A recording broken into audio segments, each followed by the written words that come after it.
बिस्मिल्लाहिर्रहमानिर्रहीम। बच्चों कैसे हैं आप। आज हमारे वीडियो का टॉपिक है सब्ट्रैक्शन यानी तफरीक का अमल। जैसे कि आप पहले से ही जानते हैं कि तफरीक यानी सब्ट्रैक्शन का क्या मतलब है, तो अगर आप ये नहीं जानते कि तफरीक यानी सब्ट्रैक्शन का क्या मतलब है तो मैंने इस पर एक वीडियो बनाया है जिसमें मैंने तफसील से ये समझाया है कि सब्ट्रैक्शन का यानी तफरीक का क्या मतलब होता है। तो अगर आप वो वीडियो देख लेंगे तो फिर आपको आसानी से सब्ट्रैक्शन का मतलब समझ में आ जाएगा। उस वीडियो में मैंने ये भी समझाया है कि छोटे आदात की तफरीक किस तरह से की जाती है, छोटे नंबर्स को सब्ट्रैक्ट किस तरह से किया जाता है। लेकिन आज हमारे इस वीडियो का मकसद ये है कि बड़े आदात की तफरीक किस तरह से की जाती है, यानी बड़े नंबर्स को किस तरह से सब्ट्रैक्ट किया जाता है, इसको समझे। तो चलिए शुरुआत करते हैं। जैसे यहाँ पर आप देख सकते हैं कि हमारे पास यहाँ पर हमें 532 में से 317 को तफरीक करना है, 532 में से 317 को सब्ट्रैक्ट करना है। तो 532 में से 317 को तफरीक करने के लिए मैंने 532 को यहाँ पर इस दूसरे तरीके से ज़ाहिर किया है। यहाँ पर 532 में 5 सैकड़े है, 500 है, तो हमने 500 को इस तरह से ज़ाहिर किया। 532 में 3 टेंस है, यानी 3 दहाइयाँ है, तो 3 दहाइयों को हमने इस तरह से ज़ाहिर किया है। और 532 में 2 इकाइयाँ है, तो 2 इकाइयों को मैंने इस तरह से ज़ाहिर किया है। तो इस तरह हम 532 को 2 तरीक़ों से ज़ाहिर कर सकते हैं, इस तरीके से भी और इस तरीके से भी। अब हमें 532 में से 317 को तफरीक करना है। तो 532 में से 317 को तफरीक करने के लिए पहले हमें वंस के कॉलम में इकाई की जगह पर जो हिंसे हैं उनकी तफरीक करना होगी। तो यहाँ पर आप देख सकते हैं कि हमें 2 इकाइयों में से 7 इकाइयों को तफरीक करना है। तो 2 इकाइयों में से 7 इकाइयाँ हम तफरीक कर सकते हैं। तो जैसे कि आप जानते हैं कि हम 2 इकाइयों में से 7 इकाइयों को तफरीक नहीं कर सकते। जैसे अगर आपके पास फ़र्ज़ कीजिए कि 2 चॉकलेट है और 2 चॉकलेट में से अगर मैं ये कहूँ कि 7 चॉकलेट को निकालिए, तो क्या आप 7 चॉकलेट को निकाल सकते हैं? नहीं। तो इसलिए हम यहाँ पर क्या करेंगे, तो फिर अब 2 इकाइयों में से 7 इकाइयों को निकालने के लिए हम क्या करेंगे, 2 इकाइयों में से 7 इकाइयों को निकालने के लिए हम लेफ्ट हैंड साइड में जाएंगे, यानी बाएं तरफ जाएंगे, और यहाँ से 1 दहाई यानी 1/10 को उधार लेंगे, यानी बोरो करेंगे। तो मैं यहाँ पर 1/10 को उधार ले लेता हूँ। तो यहाँ से मैंने ये 1 दहाई को उधार ले लिया है, यानी बोरो किया है। अब आप जानते हैं कि 1 दहाई ये 10 इकाइयों के बराबर होती है, यानी 1/10 ये 10 वंस के बराबर होते हैं। तो यहाँ पर आप इसको 1/10 बोलिए, 1 दहाई बोलिए या 10 इकाइयाँ बोलिए, दोनों का मतलब सेम होगा।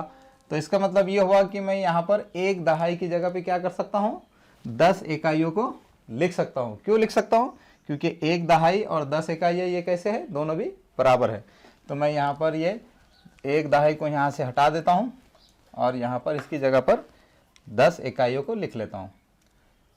1 2 3 4 5 6 7 8 9 एंड 10।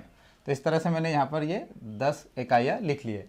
अब मेरे पास कितनी इकाइयाँ हो गई, तो यहाँ पर आप देख सकते हैं कि ये 10 इकाइयाँ और ये 2 इकाइयाँ, 12 इकाइयाँ हमारे पास हो गई है। अब हम 12 इकाइयों में से 7 इकाइयों को तफरीक कर सकते हैं, कम कर सकते हैं।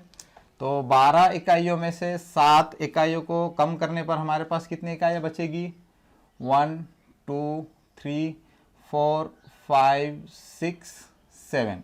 तो 12 इकाइयों में से 7 इकाइयों को निकालने पर, कम करने पर अब हमारे पास कितनी इकाइयाँ बची, 1 2 3 4 5। तो इस तरह से हमारे पास अब 5 इकाइयाँ बची है। अब हम इसी तरह से यहाँ पर नंबर्स में भी कर लेंगे। यहाँ पर हमने 2 इकाइयों में से 7 इकाइयों को निकालने के लिए हमने क्या किया, हम लेफ्ट हैंड साइड में गए, बाएं तरफ गए और वहाँ से 1 दहाई को 1/10 को उधार लिया और 2 में मिला दिया। तो 1 दहाई को 2 में मिलाने पर ये 2 क्या बन गया, 2 बन गया 12। जैसे कि आप यहाँ देख सकते हैं कि 2 इकाइयों में 1 दहाई को मिलाने पर कितने इकाइयाँ बन गई थी, 12 इकाइयाँ। तो इसी तरह से यहाँ पर 2 इकाइयों में 1 दहाई मिलाने पर ये 12 इकाइयाँ हुई। अब 12 इकाइयों में से 7 इकाइयों को निकालने पर हमारे पास कितनी इकाइयाँ बची है, 5 इकाइयाँ। तो हम यहाँ पर 5 को इकाई की जगह पर इस तरह से लिख देंगे।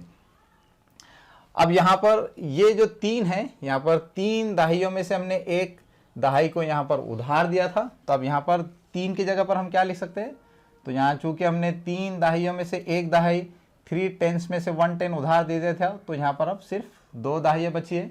यहाँ पर भी आप देख सकते हैं कि ये एक दहाई यहाँ पर हमने उधार देने पर हमारे पास सिर्फ अब 2 दहाइयाँ बची है। अब हमें 2 दहाइयों में से एक दहाई को कम करना है, सब्ट्रैक्ट करना है, तफरीक करना है।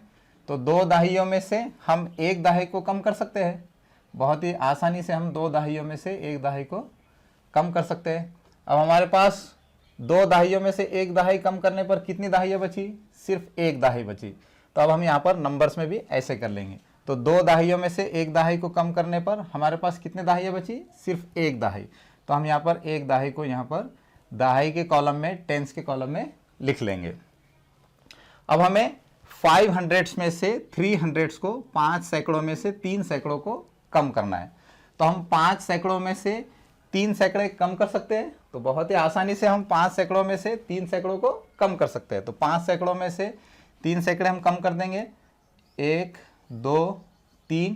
तो अब हमारे पास कितने सैकड़े, कितने हंड्रेड्स बचे, 200, 2 सैकड़े। तो हम यहाँ पर नंबर्स में भी उसको लिख लेंगे। तो 5 सैकड़ों में से 3 सैकड़े कम करने पर हमारे पास 2 सैकड़े बचे हैं, तो 2 को हम यहाँ पर सैकड़े की जगह पर लिख लेंगे। तो इस तरह से 532 में से 317 को कम करने पर अब हमारे पास क्या बचा, हमारे पास 5 इकाइयाँ बची, एक दहाई बची और 2 सैकड़े बचे। तो 5 इकाइयाँ, एक दहाई और 2 सैकड़े मिलकर ये कौन सा अदद बना, 215। तो इस तरह से बड़े आदाद की तफरीक की जाती है। बड़े आदाद की तफरीक करने के लिए हमने क्या किया कि जब तफरीक किया जाने वाला अदद बड़ा रहा तो हम लेफ्ट हैंड साइड में यानी बाएं तरफ गए और वहां से एक दहाई को उधार लिया, 110 को बोरो किया और उसको राइट हैंड साइड में यानी दाएं तरफ जो हिस्सा है उसके अंदर उसको मिला दिया। अब हमारी दूसरी मिसाल है, यहाँ पर हमें 645 में से 352 को तफरीक करना है, कम करना है। तो 645 में से 352 को कम करने के लिए मैंने 645 को इस दूसरे तरीके से जाहिर किया है। 645 में 600 से 6 सैकड़े है, तो 6 सैकड़ों को मैंने इस तरह से जाहिर किया है। 645 में 4 दहाइयाँ है, 4 टेंस है, तो 4 टेंस को मैंने इस तरह से जाहिर किया है। और 5 वंस है, तो 5 वंस यानी 5 इकाइयों को मैंने इस तरह से जाहिर किया है। तो मैंने एक ही अदद को यानी 645 को 2 तरीक़ों से जाहिर किया है, इस तरीके से और इस तरीके से। तो हम दोनों तरीके से इस अदद को जाहिर कर सकते हैं। अब हम 645 में से 352 को कम करेंगे। तो इसके लिए हमें पहले वंस के कॉलम में इकाई की जगह पर जो हिस्से हैं उनकी तफरीक करना होगी। तो यहाँ पर 5 इकाइयों में से 2 इकाइयों को हमें कम करना है। तो हम 5 इकाइयों में से 2 इकाइयों को आसानी से कम कर सकते हैं। हमारे पास 5 इकाइयाँ है और उसमें से 2 इकाइयों को कम करना है। तो यहाँ पर मैं 5 इकाइयों में से अगर 2 इकाइयों को कम कर दूँ तो मेरे पास अब कितने इकाइयाँ बची, कितने वंश बचे। तो यहाँ पर आप देख सकते हैं कि हमारे पास 3 इकाइयाँ यानी 3 वंश बचे हैं, 1 2 3। तो यहाँ पर अब हम इसको नंबर्स में, आदाद में भी लिख लेंगे। तो 5 इकाइयों में से 2 इकाइयों को कम करने पर हमारे पास कितने इकाइयाँ बची, 3। तो यहाँ पर हम 3 को वंश के कॉलम में यानी इकाई की जगह पर लिख देंगे। अब हमें 4 टेंस में से 5 टेंस को 4 दहाइयों में से 5 दहाइयों को निकालना है। तो 4 दहाइयों में से 5 दहाइयाँ हम निकाल सकते हैं। तो आप अच्छी तरह से समझ सकते हैं कि हम 4 दहाइयों में से 5 दहाइयों को कम नहीं कर सकते, नहीं निकाल सकते। तो फिर अब हमें क्या करना होगा, तो इसके लिए हम क्या करेंगे, लेफ्ट हैंड साइड में जाएंगे, बाएं तरफ जाएंगे और वहाँ से हंड्रेड्स के कॉलम में से सैकड़े की जगह से एक सैकड़े को यहाँ पर उधार लेंगे यानी 100 को बोरो करेंगे। तो यहाँ पर मैं 100 को यहाँ पर बोरो कर लेता हूँ, उधार ले लेता हूँ। अब आप जानते हैं कि 100 में एक सैकड़े में कितने दहाइयाँ होती है, 10 दहाइयाँ होती है, यानी एक सैकड़ा ये 10 दहाइयों के बराबर होते हैं। तो इसका मतलब ये हुआ कि मैं एक सैकड़े की जगह पर 10 दहाइयों को लिख सकता हूँ। क्यों लिख सकता हूँ, क्योंकि एक सैकड़ा और 10 दहाइयाँ ये दोनों बराबर है। 100 और 10 टेंस ये दोनों भी बराबर है। तो मैं यहाँ पर क्या करूँगा, यहाँ पर मैं एक सैकड़े की जगह पर ये 10 दहाइयों को लिख लूँगा। तो यहाँ पर हम एक सैकड़े की जगह पर 10 दहाइयों को लिख लेंगे। ये 1 दहाई, ये 2, इसी तरह से ये 3 दहाइयाँ, ये 4, ये 5, ये 6, ये 7, ये 8, ये 9 और ये 10। तो मैंने एक सैकड़े की जगह पर 10 दहाइयों को लिख लिया है। अब हमारे पास कितनी दहाइयाँ हो गई? तो ये 10 दहाइयाँ और ये 4 दहाइयाँ, इस तरह से हमारे पास 14 दहाइयाँ हुई, यानी 14 टेंस हुए। अब हम 14 टेंस में से 5 टेंस को कम कर सकते हैं। 14 दहाइयों में से 5 दहाइयों को हम कम कर सकते हैं। तो 14 दहाइयों में से 5 दहाइयों को कम करने पर हमारे पास कितनी दहाइयाँ बचेगी? तो ये 1, 2, 3, 4 और ये 5। तो 14 दहाइयों में से 5 दहाइयों को कम करने पर अब हमारे पास कितनी दहाइयाँ बची? इसको हम गिनती कर लेंगे। 1, 2, 3, 4, 5, 6, 7, 8, 9। तो 14 दहाइयों में से 14 टेंस में से हमारे पास 5 टेंस को निकालने पर हमारे पास कितने टेंस बचे? 9 टेंस, यानी 9 दहाइयाँ हमारे पास बची है। अब हम इसको नंबर्स में भी यहाँ पर लिख लेंगे। तो हमने क्या किया? हमें 4 दहाइयों में से 5 दहाइयों के निकालने के लिए हमने क्या किया? हम लेफ्ट हैंड साइड में गए, बाएं तरफ गए और वहाँ से 100 को, एक सैकड़े को उधार लिया और 4 में मिला दिया। तो 4 में 100 को मिलाने पर, एक सैकड़े को मिलाने पर अब 4 क्या बन गया? 4, ये 14 बन गया, 14 बन गया। अब 14 में से 5 दहाइयों को कम करने पर हमारे पास कितनी दहाइयाँ बची? 9 दहाइयाँ बची। तो मैं यहाँ पर 9 को यहाँ दहाई की जगह पर यानी टेंस के कॉलम में लिख लूँगा। अब ये 6 का क्या हुआ? यहाँ पर ये 6 का क्या हुआ? तो चूंकि हमने यहाँ पर 6 सैकड़ों में से एक सैकड़ा यहाँ पर उधार दिया था, तो अब हमारे पास यहाँ पर 6 की जगह पर कितने सैकड़े बचे? तो यहाँ पर सिर्फ 5 सैकड़े बचे, 500 बचे हैं। तो यहाँ पर आप देख सकते हैं कि हमारे पास 600 थे, 6 सैकड़े थे, 6 सैकड़ों में से हमने एक उधार यहाँ दे दिया, तो हमारे पास अब कितने सैकड़े बचे? यहाँ पर आप देख सकते हैं हमारे पास ये 5 सैकड़े बचे हैं। अब हमें 5 सैकड़ों में से 3 सैकड़ों को तफरीक करना है, कम करना है। तो 5 सैकड़ों में से 3 सैकड़ों को हम आसानी से कम कर सकते हैं। 1, 2, 3।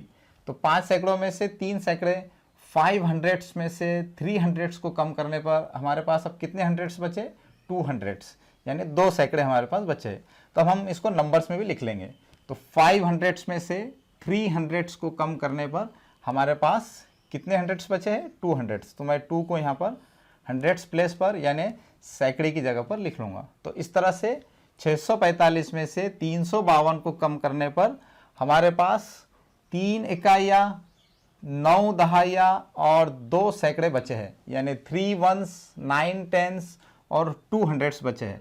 अब 3 इकाइयाँ, 9 दहाइयाँ और 2 सैकड़ों का क्या मतलब होता है? तो 3 इकाइयों, 9 दहाइयों और 2 सैकड़ों से मिलकर हमारा 293 ये अदद बना है, 293 ये नंबर बना है। तो इस तरह से 645 में से 352 को कम करने पर 293 यानी 293 ये नंबर हमें हासिल हुआ है। तो इस तरह से बड़े नंबर्स को सब्ट्रैक्ट किया जाता है, बड़े आदाद की तफरीक की जाती है। तो बड़े आदाद की सब्ट्रैक्शन के लिए, बड़े आदाद की तफरीक के लिए हमने क्या किया? जब भी तफरीक किया जाने वाला आदद बड़ा रहा तो हम लेफ्ट हैंड साइड में गए, बाएं तरफ गए और वहाँ से एक दहाई या एक सैकड़े को, 110 को या 100 को उधार लिया, बोरो किया और उसको राइट हैंड साइड के हिस्से में यानी दाएं तरफ के हिस्से में उसको मिला दिया। तो इसी तरह से आप बड़े आदाद लीजिए और उनकी तफरीक करने की कोशिश कीजिए। अगर आप इसी तरह से प्रैक्टिस करेंगे तो आप भी बआसानी बड़े आदाद की तफरीक कर सकेंगे।